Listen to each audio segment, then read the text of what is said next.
Hi, everyone. Welcome back to the Match+Book series on the EBPL podcast. My name is Paul.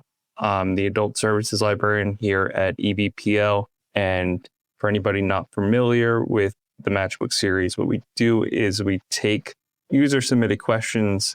Sometimes I'll have my own fanciful ideas of topics that we should be covering on here just because it seems topical or seasonal or the time is right, or whatever the case. So this idea hatched out of the Match+Book form, which is on our website. You could submit a request for book suggestions, recommendations, anything like that. We try to tackle a bunch of different genres and topics with each episode going in different directions. Kind of the point is that we build up a store of all different types of recommendations based on everybody's varied tastes. So this one, I wanted to go in my own direction on this. I thought since this episode is coming out, as the days are getting shorter, the nights are getting longer, why not do an episode on extremely long books that are worth a read? I feel like the internet always has recommendations for book titles that you'll see. It's like, oh, best books under 200 pages, something like that. So I thought it'd be fun to zag a little bit and go in a different direction and go with long books for very long nights. So that's what we're going to do, kind of follow that thread. And the first one I would like to start with is The Stand by Stephen King. This book is Stephen King's longest, which is saying something because the man doesn't like to edit at all. He would prefer if a book probably never came out, so he just keep writing it. This one clocks in at around 1,200 pages, and we start with a genetically engineered supervirus that the government is working on, and we start kind of in the middle of there being a containment breach. And when that happens, this superflu virus gets out to the entire country and decimates over 99% of the population at large. What happens after that is that we are left following, I wouldn't say we have any main protagonists so much. We have different people we follow throughout the book in their trials and tribulations in, one, staying alive, and two, just trying to figure out how do they possibly orient themselves in this new reality. There is a fantastical element to this as well, where the characters, while they're all trying to figure out how to stay alive, are drawn, they have these dreams of these two opposing figures, and these figures represent good and evil, and they're split into these two factions. And some of our characters that we're following are drawn to one faction, one are drawn to the other. And we kind of see how those factions build over time to create something resembling a society again. This is a lot of the book, is just kind of like these characters figuring out who they are in this post-apocalyptic nightmare that they're living in. And then them trying to figure out, well, how do I find other people so that I could try to grasp at something like normalcy again. This book does an excellent job of showing why one person might be drawn to one faction, one drawn to the other, what led them to that moment, and why that they feel that that's best to them. So it's a great character study in some ways, but it's also this massive book about the nature of good and evil, how those two interact, and ultimately who wins in the end. So definitely check that out. If you enjoy Stephen King, never read Stephen King, but just haven't gotten around to that book, I would definitely recommend it. The next book I'd like to discuss is Middlemarch by George Eliot. George Eliot, real name Marianne Evans, wrote under that name because this book was published in 1872. And for that reason, she didn't think that she would be able to get it published under her real name. So George Eliot was her lifelong pen name while she was writing. So even though it was published in 1872, it concerns events of a fictional town called Middlemarch between the time of 1829 and 1832. So it was purposely set in the past as a way of looking back a number of years and seeing how society at the time is largely like society, how it was when the book was published, how we make strides in some ways, don't in others, and kind of what that says about who we are in society at large. Again, kind of like The Stand in some way, we don't have an exact protagonist. What we do instead is we follow the townspeople of the fictional town of Middlemarch, kind of getting an idea of what this town is all about. The town itself, I would say, almost functions as the protagonist, and the characters are byproducts of the town. So in it, we get a number of intersecting stories, and we follow a number of the same characters.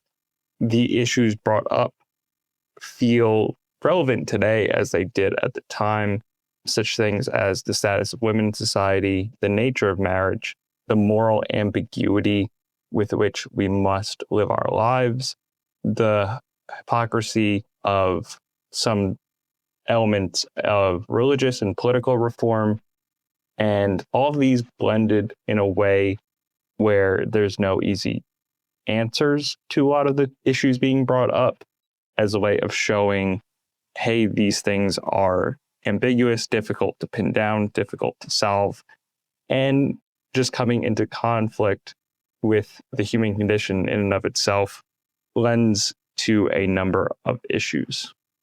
Now, coming in at almost 900 pages, it does take a little bit to get into, and while it might seem incredibly slow at first, it almost feels like, where are we going with these specific characters? What we'll do is we leave them for a bit and then keep returning to the same characters again and again, and show how they've grown, how they are maybe having their own misadventures, and it kind of peels back these layers with such a great deal of subtlety to get you to understand who they are, their own follies, their own successes, and kind of develop a sense of empathy for each and every character in the book. And that way, it is kind of like episodic in a way. It's not maybe like a traditional novel where you get to know a character briefly and then you get a good sense of their personality. This is kind of, you're living with these characters for a much longer period of time, so you can see the nuance in how they act. And if that's something that appeals to you, I would say definitely check this one out. It is filled with tons of intrigue and personal depth of character and a really great understanding of how the human brain works, how we kind of make ourselves better, and the push and pull for all these warring emotions in us. The last book I wanted to discuss is The Goldffinch by Donna Tartt. It is coming in at about 770 pages. It is the shortest of the books I'm recommending, and it's also by far the most contemporary and most character forward, I would say. So, published in 2013, the novel focuses on a character named Theo Decker. And when we first meet Theo, he is about 14 years old, and he is in a museum with his mom, and there is an explosion. Now, while this is happening and all the hubbub, he leaves the museum and realizes he's accidentally taken a priceless painting of a goldfinch, along with a token that was a little ring that was put on him just to try on while he was at the museum. The token ends up being previously owned by somebody who introduces himself to Theo, and this kind of gives him a new relationship that will guide the rest of his life and inform his adulthood now that he doesn't have his parent with him. This is really the crux of the book, and it sets the table for who Theo will become over a number of years. The painting itself draws him into a criminal underworld for art, This sets the table for who Theo will become over the course of his life. He is drawn to the criminal underworld of art. We also see him drawn into things like the world of illicit drugs and different coping mechanisms to deal with the pain of losing his mother. We see a father re-enter the picture over a number of years, and we see how he's kind of pushed and pulled in all of these directions from just one chance event earlier in his life.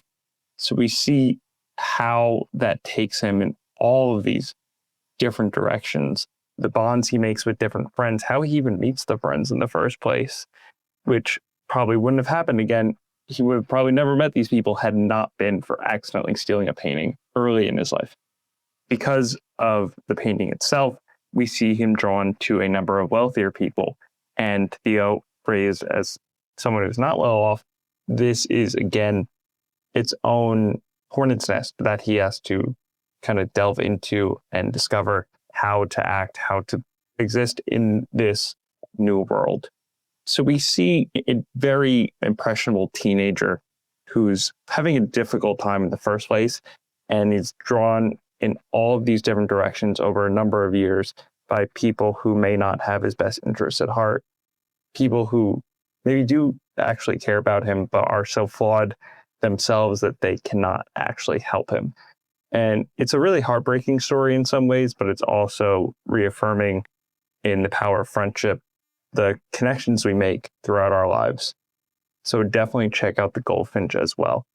So these are 3 titles where, again, we're going to have very long nights very soon. It's going to get dark quite early. And I find that on a lot of those nights, it's great to settle down with a long book and dive in. So those are just 3 titles that I would recommend. I would like to thank you for listening to this episode. All of our episodes can be found at ilove.evpl.org/podcast. Thank you very much for listening. And thank you to Melissa Hosick for editing this episode.